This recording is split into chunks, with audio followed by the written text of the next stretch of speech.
Magandang hapon sa inyo lahat mga cho, mga cha, mga par. At ngayong hapon, sa hapunan, magluluto tayo ng fish na isda.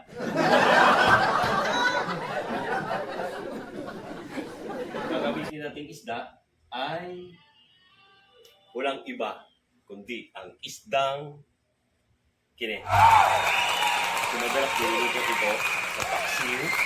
Nilagyan daw ng saging tapos ipapaksiw mo siya, lagyan mo siya ng kamyas o ano pa mamaraw sa pagluto.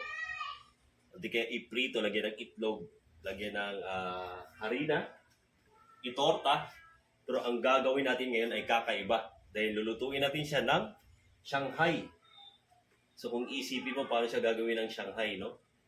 Na dapat madurog siya. So gagamitan natin siya ng food processor. Nabibili na lang sa TikTok sa halagang napakamura lang. Pero pinipili din na matibay kasi yung iba madali lang ma-overheat o masunog. So, nasa paggamit na lang yan, okay? Andito na, nakahiwa na lahat ng ating mga pangangailangang spices or mga ingredients.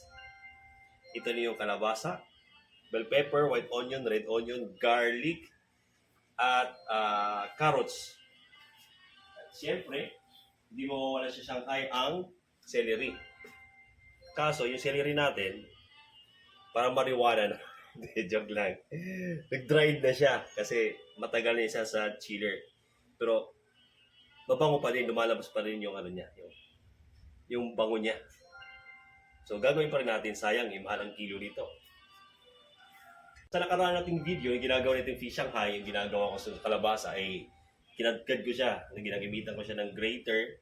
Tapos, maganda naman ang resulta. Pero ngayon, hindi ko na siya kakadkarin. Isang processor. Kasi ganun din naman eh. Madudurog din siya, magsama-sama din siya sa ilalim ng natin dyan.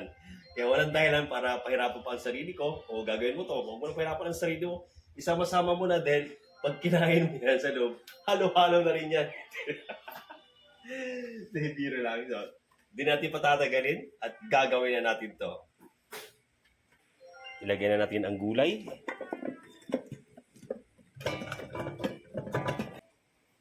Yung isda.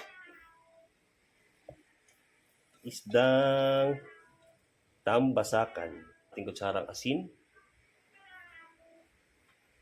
1/4 na paminta.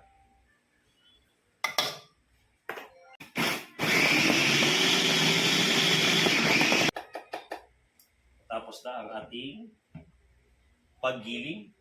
So ang resulta, para siyang naging ginamos, no?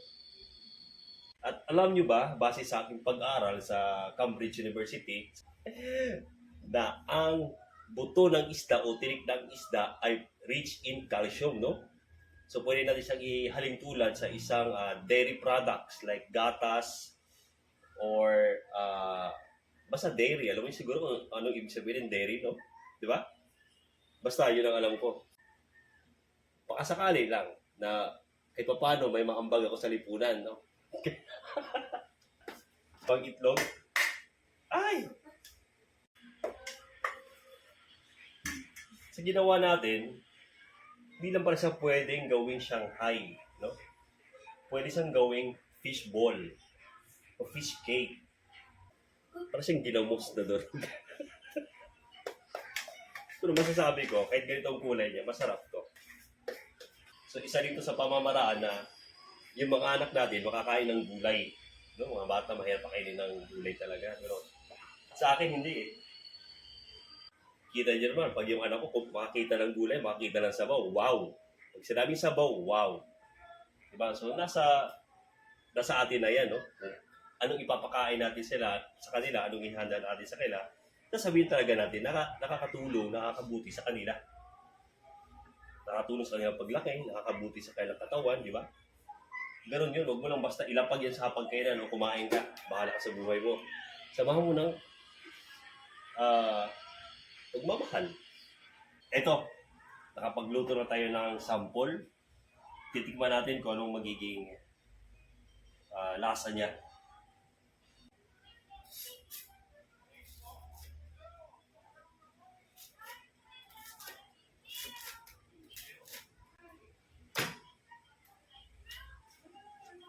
kung makikita mo yung feeling niya sa loob. Ang sarap ng feeling.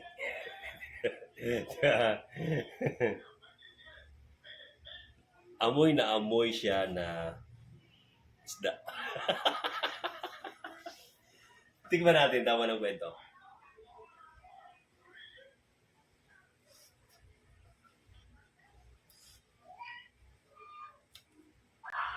Ang batang ito ang huhusga kung masarap pa talaga ang luto natin ito.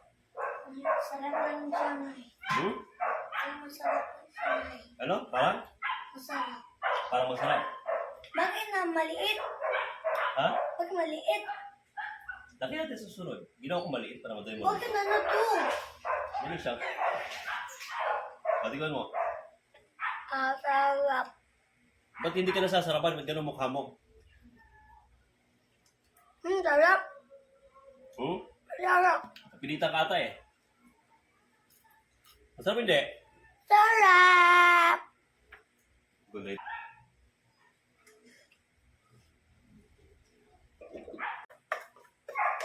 Okay na mga pa?